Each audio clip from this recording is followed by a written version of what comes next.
Ta chơi họ sụt đấy nữa nhé. Ngàyนี้យើងមករៀនពាក្យហួយហួយយើងប្រែថាត្រឡប់ហួយត្រឡប់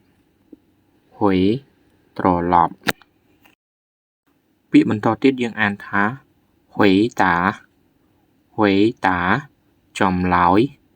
ហួយតាចំឡោយហួយតាចំឡោយពាក្យបន្តទៀតយើងអានថាហួយតោហួយតោ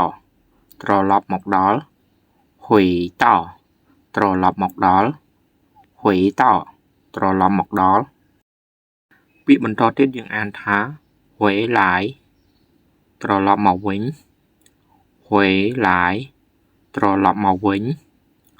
ហួយឡាយត្រឡប់មកវិញពាក្យនេះយើងអានថាហួយអ៊ីហួយអ៊ីចងចាំហួយអ៊ីចងចាំហួយអ៊ីចងចាំ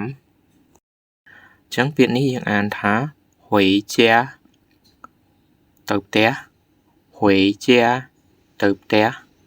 ហួយជាទៅផ្ទះពាក្យនេះយើងអានថាហួយឈីត្រឡប់ទៅវិញហួយឈីត្រឡប់ទៅវិញហួយឈីត្រឡប់ទៅវិញពាក្យនេះយើងអានថាហួយហ្វូឆ្លើយតបហួយហ្វូឆ្លើយតបហួយហ្វូឆ្លើយតបពាក្យនេះយើងអានថាហួយសៀងរំលឹកឡើងវិញហួយសៀងរំលឹកឡើងវិញហួយសៀងរំលឹកឡើងវិញពាក្យនេះយើងអានថាហួយគួត្រឡប់ទៅប្រទេសវិញហួយគួត្រឡប់ទៅប្រទេសវិញ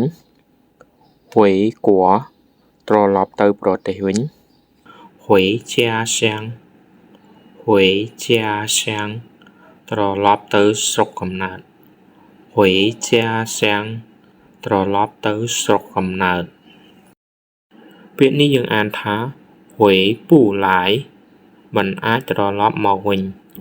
ហួយពូឡាយមិនអាចត្រឡប់មកវិញហួយពូឡាយមិនអាចត្រឡប់មកវិញពាក្យនេះយើងអានថាហួយពូឈីហួយពូឈីមិនអាចត្រឡប់ទៅវិញហួយពូឈីមិនអាចត្រឡប់ទៅវិញពាក្យនេះយើងអានថាហួយឡាយលើម៉ាត្រឡប់មកវិញឬនៅហួយឡាយលើម៉ាត្រឡប់មកវិញឬនៅពាក្យចុងក្រោយយើងអានថាហើយមិនហួយឡាយនៅមិនទាន់ត្រឡប់មកវិញហើយមិនហួយឡាយនៅមិនទាន់ត្រឡប់មកវិញហើយមិនហួយឡាយនៅមិនទាន់ត្រឡប់មកវិញចូលចិត្តការចែកម្លែករបស់ខ្ញុំកុំភ្លេចជួយ share ម្នាក់មួយផងអរគុណ